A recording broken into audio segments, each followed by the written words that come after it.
जिंदगी की असली उड़ान अभी बाकी है, आपके इरादों का इम्तिहान अभी बाकी है।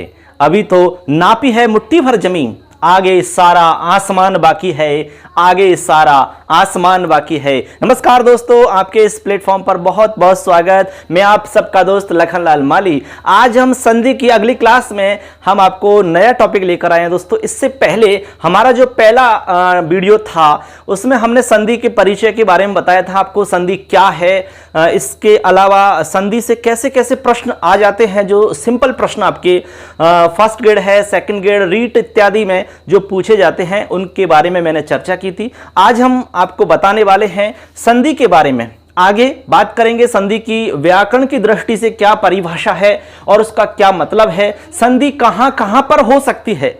दोस्तों एक प्रश्न आता है कि संधि नित्य रूप से कहां कहां होती है और अनित्य रूपेण कहां कहां पर होती है। क्या हम संधि सब जगह कर सकते हैं? नहीं दोस्तों, ऐसा नहीं है। संधि के कुछ नियम होते हैं, सर्वत्र संधि हम नहीं कर सकते, तो उसी को हम जानेंगे आज। चलिए स्टार्ट करते हैं दोस्तों।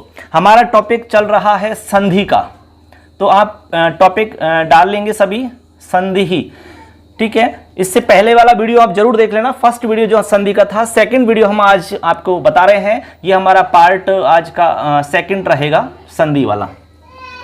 इसके अंदर हम आज बात करेंगे कि जो हमारी संधि है इसके बारे में हमने आपको बताया कि वर्णों का जो मेल होता है उसको हम संधि कहते हैं। संधान होना या फिर मेलनम होना संधि कहलाता है। अब इसमें व्याकरण की दृष्टि से कौन सा सूत्र चलता है वो सूत्र हम जानेंगे, क्योंकि सूत्र भी कई बार एग्जाम में पूछ लिया जाता है। तो सबसे पहले मैं सूत्र लिख रहा हूं और उस सूत्र को हम समझेंगे। देखिए सूत्र है हमारा व्याकरण की दृष्टि से सूत्र। देखिए मैं यहां पर सूत्रम लिखा हूं, सूत्रम। व्याकरण की दृष्टि से जो हमारा सूत्र है वो मैं यहां पर लिख रहा हूं। सूत्र की चर्चा करेंगे। पर है सन्निकर्ष संहिता, संहिता, संहिता है, संहिता, ठीक है। अब देखो पर है, सन्निकर्ष है, संहिता, ये हमारा व्याकरण का सूत्र है। ये जो सूत्र है मित्रों, ये सूत्र क्या करता है? संहिता संज्ञा करने वाला सूत्र है। एक सिंपल हमारा सवाल बन जाता है, संहिता संज्ञा करने वाला सूत्र कौन सा है? ये प्रश्न हमारा सीधा सा बन गया कि संहिता संज्ञा किस सूत्र से होती है, तो ये हमारा सूत्र होगा। अब यहां पर देखिए एक शब्द आ रहा है पर है, ठीक है। अब पर से मतलब है, पर आप जानते हैं, मैं आपको बता देता हूं कि जब संधि हम करते हैं तो इसमें दो पद हमारे सामने होते हैं मित्रों। एक तो होता है हमारा पूर्व और एक होता है हमारा पर, ठीक है। पर का मतलब होता है बाद वाला पद, ठीक, और पूर्व का मतलब पहले वाला पद होता है। यहां पर हमें इन दो पदों से ही मतलब रखना होता है। अब इन दो पदों में हम देखते क्या हैं, हमें उसके बारे में समझना होगा। देखिए यहां पर जो पहला हमारा पद होगा पूर्व पद, उसमें हम देखेंगे उस शब्द या पद के लास्ट वाले वर्ण को, ठीक है। कोई भी शब्द है या पद है उसका लास्ट वाला वर्ण हम देखते हैं। जैसे कि मैं एक उदाहरण ले रहा हूं, जैसे अनु है, इधर आय है, ठीक है। अब यहां पर मैं उदाहरण से बता रहा हूं, जैसे कि यहां पर आप देखेंगे ये हमारा पूर्व पद है, तो इसमें लास्ट में देखेंगे आप, लास्ट में क्या आ रहा है? यहां पर आ रहा है उ। क्या आ रहा है? उ। इधर हम देखेंगे जो हमारा बाद वाला शब्द है, इसमें आप देखोगे स्टार्टिंग वाला, स्टार्टिंग किससे हो रही है? तो यहां पर ऐसे स्टार्टिंग हो रही है। तो आपको इधर वाले में तो देखना है लास्ट वाला पद, लास्ट वाला वर्ण, और इधर देखना है आपको स्टार्टिंग वाला। बस इन दोनों से ही हमें मतलब होता है, ठीक है। क्योंकि कभी कभी यहां पर परिवर्तन हो जाता है, कभी कभी इन दोनों के स्थान पर परिवर्तन हो जाता है, यही संधि के अंदर होता है, ठीक। ये तो एक सामान्य सी बात हो गई, मैं अब आगे बता रहा हूं। देखिए सूत्र को ही हम आगे लेके चल रहे हैं। पर है, सन्निकर्ष है, संहिता, इसका अर्थ होता है सीधा सा कि वर्णों की अत्यधिक जो समीपता होती है या फिर अतिशय सामीप्य होता है, उसको हम संहिता कहते हैं। ऐसा इसका मतलब है। मैं यहां पर लिख रहा हूं, आप भी नोट कर लीजिए। इसका मतलब है वर्णों की अतिशय समीपता या सामीप्य कह सकते हैं, सामीप्य, वर्णों का अतिशय सामीप्य ऐसे कहेंगे यहां पर। या फिर आप कह सकते हैं वर्णों की अत्यधिक निकटता। ठीक है, अत्यधिक, अतिशय का मतलब यहां पर अत्यधिक है, अत्यधिक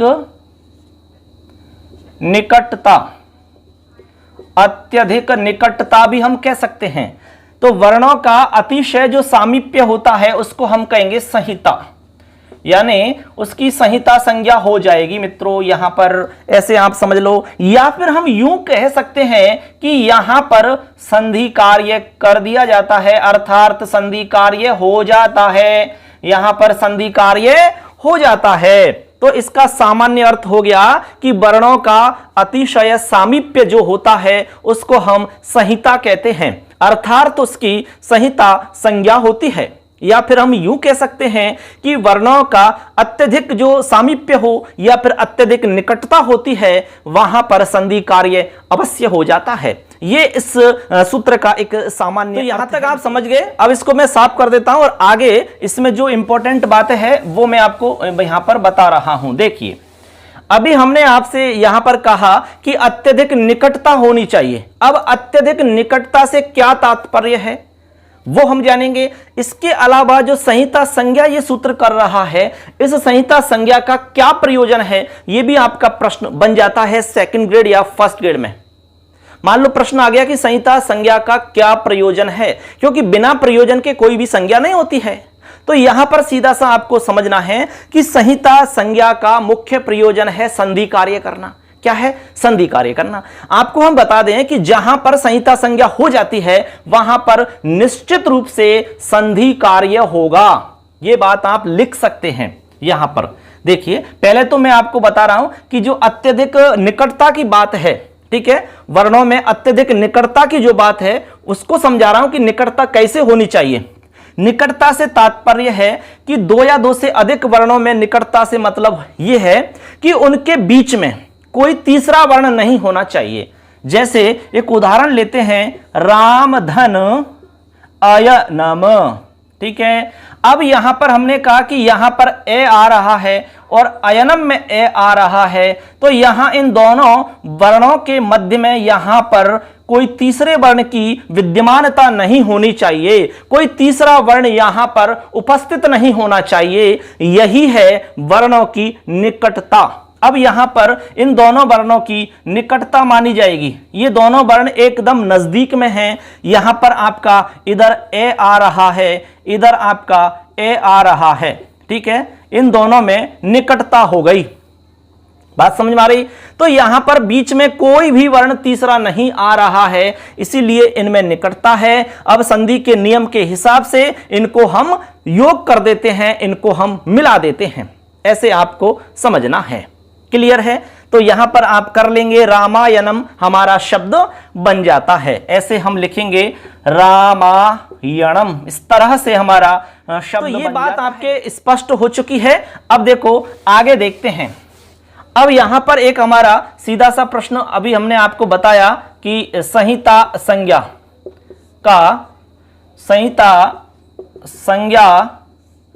का प्रयोजन।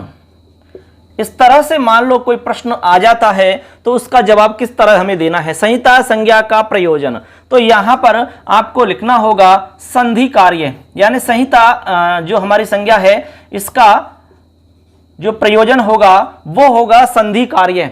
मैंने आपको कहा कि जहां पर संहिता है, यहां संहिता संज्ञा हो रही है, वहां पर संधि कार्य अवश्य होता है। यह बात भी आपको समझ लेनी है।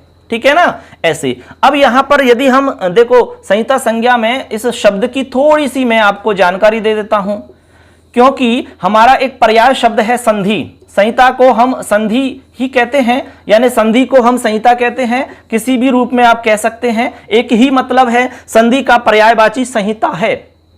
अब यहां पर अंतर यह है कि जो संधि शब्द है ये तो हमारा पुल्लिंग शब्द है और संहिता है हमारा स्त्रीलिंग शब्द। दोनों को अलग अलग रूपों में प्रयोग किया जाता है। संधि शब्द कैसे बनता है वो तो मैं आपको बता चुका हूं। अब संहिता शब्द कैसे बनेगा, देखिए इसमें सम उपसर्ग लगा हुआ है और इसमें धा धातु है और इक्तः प्रत्यय इसमें लगता है। ठीक है, इक्ता प्रत्यय लगता है, इसमें से ता बचता है। यहां पर हमारा एक सूत्र चलता है दधा तेरही, ऐसे चलता है ददाह तेरही। इस तरह का हमारा एक सूत्र चलता है, ददह तेर ही। इस सूत्र से क्या होता है, धा के स्थान पर ही हो जाता है, ठीक है। निष्ठा संज्ञक प्रत्यय यदि बाद में हो तो यहां पर धा के स्थान पर हम डायरेक्ट ही कर लेते हैं, तो यहां पर ही कर लेते हैं। अब ही इधर आपका तय प्रत्यय है, इस तरह हम जोड़ लेते हैं। यहां पर पुल्लिंग में तो हितः बनता है और स्त्रीलिंग में बनाएंगे तो इसी को हम हिता बनाते हैं, हिता। इधर आपका सम है, यहां पर अनुस्वार कर लेंगे इस तरह से और यहां पर बन जाएगा समहिता। देखो इस तरह से हमारा शब्द बनता है समहिता।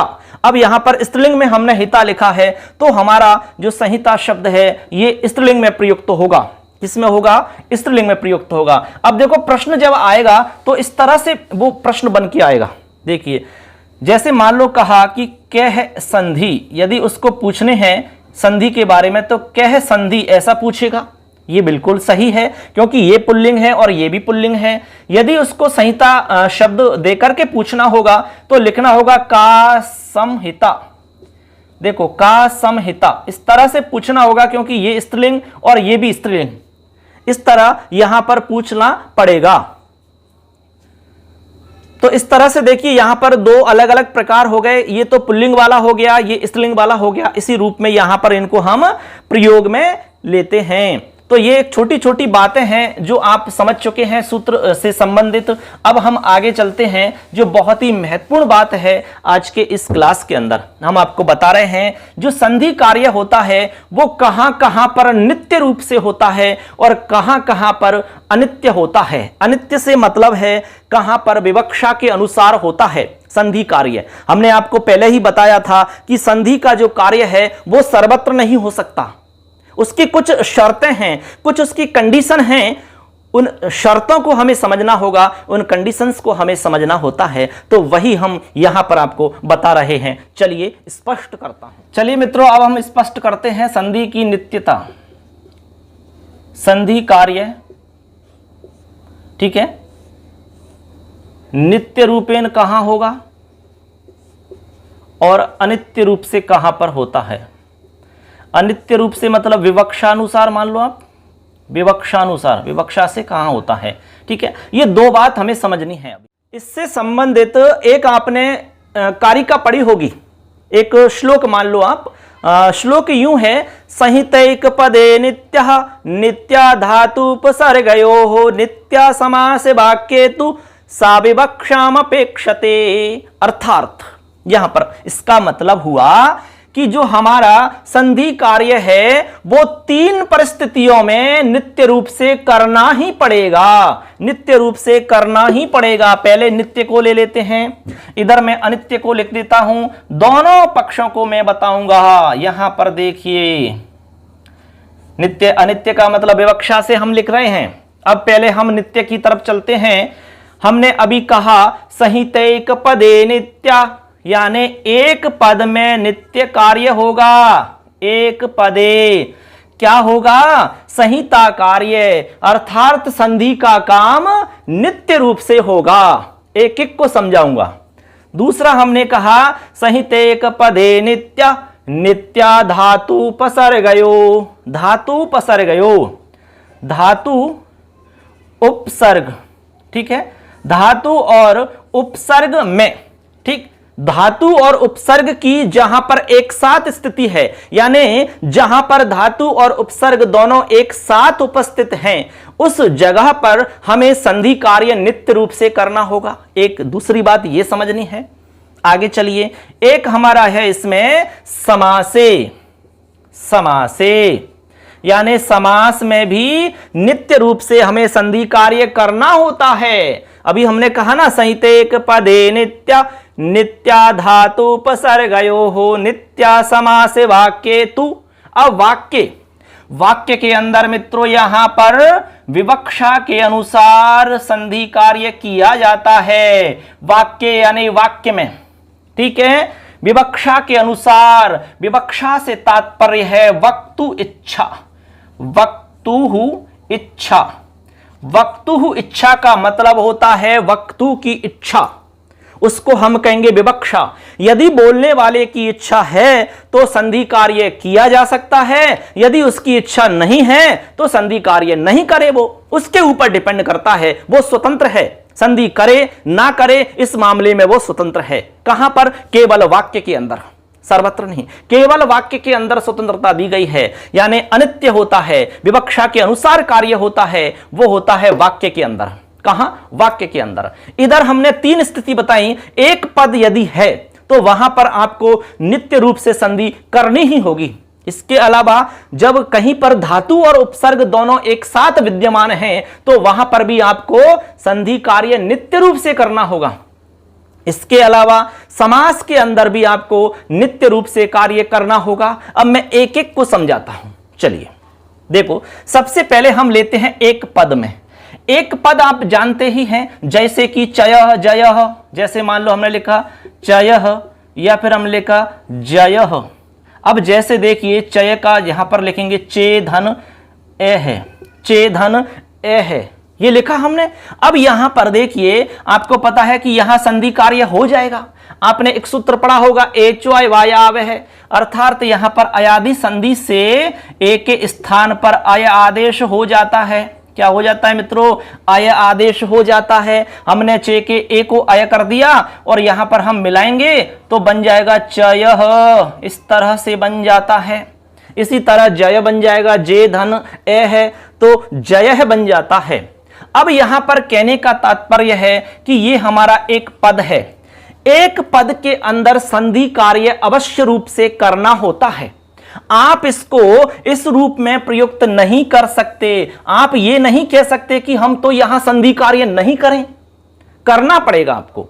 आप इसको इस रूप में प्रयोग में नहीं ले सकते कि चे ए ऐसा प्रयोग में तो नहीं ले सकते आप। जब वाक्य में प्रयोग करो, किसी भाषा में इसका प्रयोग करोगे आप, तो इस तरह से आप इसका प्रयोग नहीं कर सकोगे। जैसे मान लो जय है तो जे धन ए है, अब इस तरह से आप इसका प्रयोग नहीं कर पाओगे। जे ए है गच्छति, यानी जय गच्छति, जय जाता है, या जय भवति, जय होती है। तो जे एह भवती ऐसा तो नहीं बोलोगे आप बोलोगे जयः भवति, यानी हम यहां पर संधि कार्य करके ही बोलेंगे, क्योंकि एक पद है ये, और एक पद में हमने आपसे कहा कि संधि नित्य करनी होती है। यही मतलब है एक पद में संधि नित्य होने का। समझ गए होंगे आप? यहां पर इस रूप में नहीं करेंगे, हम इस रूप में प्रयोग करते हैं, क्योंकि यहां पर नियम हो गया हमारा एक पद है तो संधि नित्य रूप से करनी होती है। क्लियर है सबके? आप लिख सकते हैं, स्क्रीनशॉट ले सकते हैं इसका। एक एक बिल्कुल जीरो लेवल से मैं बता रहा हूं। रोजाना आपको क्लास मिलेगी, आपको सुबह 7 या 8 बजे के आसपास ये क्लास आपको हमारे मोबाइल एप्लीकेशन पर मिल जाएगी। इसके अलावा हमारे यूट्यूब चैनल पर भी मिल जाएगी। चैनल को सब्सक्राइब कर लेना, और प्ले स्टोर से अभी हमारा जो मोबाइल एप्लीकेशन है मिशन संस्कृत ज्ञान, फटाफट वहां से आप डाउनलोड करें और उसमें आप इंटर हो जाइए। ठीक है, अब मैं दूसरा इसमें बिंदु लेता हूं।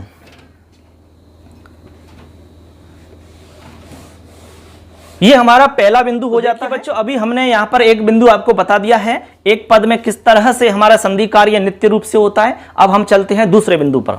तो दूसरा बिंदु है हमारा धातु और उपसर्ग। जहां पर धातु और उपसर्ग की दोनों की एक साथ उपस्थिति हो रही है, एक साथ जहां पर दोनों ही विद्यमान हो रहे हैं, तो उस स्थिति में आप अलग अलग करके प्रयोग में नहीं ले सकते। वहां पर आपको संधि कार्य करना ही होगा।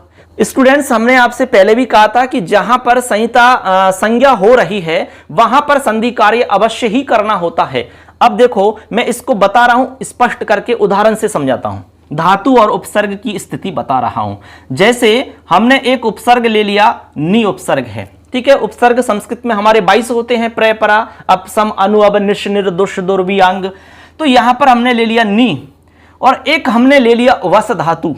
वस धातु ले ली। अब वस धातु का हम रूप चलाएंगे लंग लकार में, यानी कि भूतकाल के अंदर। ठीक है, ए वसत, अवसताम, अवसन, इस तरह से रूप बनता है। तो हमने लिखा ए वसत, इस तरह से रूप बनता है। जैसे पठ का बनाओगे तो ए पठत, ठीक है। वस का बनाओगे तो ए वसत, ठीक है, ए वसत रूप बनता है। अब यहां पर आप देखेंगे ये जो रूप है आपका, ये धातु का रूप है, और ये है आपका उपसर्ग।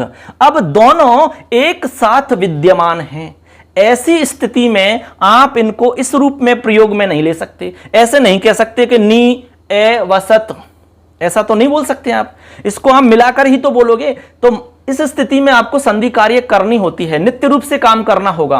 तो यहां पर आपकी यण संधि हो जाएगी। यहां पर इक है और आगे आपका असमान स्वर आ रहा है, तो यहां पर इक में ई आ रहा है, तो ई का आप ये कर लोगे। देखिए हम इस ई को ये में बदल देंगे इस तरह से। आगे आपका एवसत आ रहा है ना, इस तरह से इनको मिला देंगे तो बन जाएगा नियवसत। इस तरह से आपका ये शब्द बन जाता है। आप जब प्रयोग में लोगे तो इस वाले शब्द को प्रयोग में लोगे, ना कि आप इस तरह से प्रयोग में लोगे।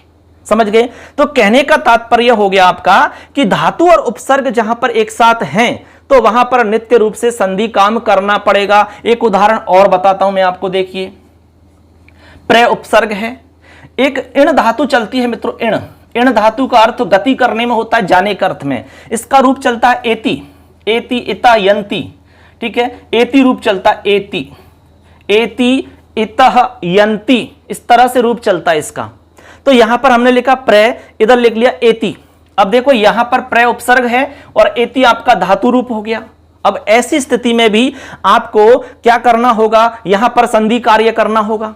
आप इसको इस रूप में नहीं बोल सकते कि प्र एति, ऐसा तो नहीं कहोगे आप। जब वाक्य बनाओगे तब कभी शब्द के रूप में प्रयोग में लोगे या कोई भाषा में आप इसका प्रयोग कर रहे हैं, तब इस रूप में नहीं बोलोगे आप, इसको मिला करके बोलोगे। यही तो बता रहे हैं आपको हम।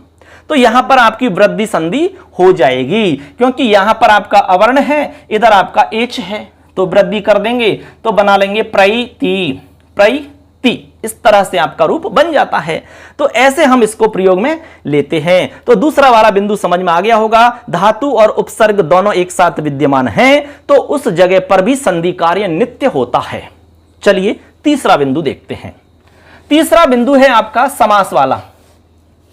इसका मतलब है कि समास के अंदर भी आपको नित्य रूप से संधि कार्य करना पड़ता है।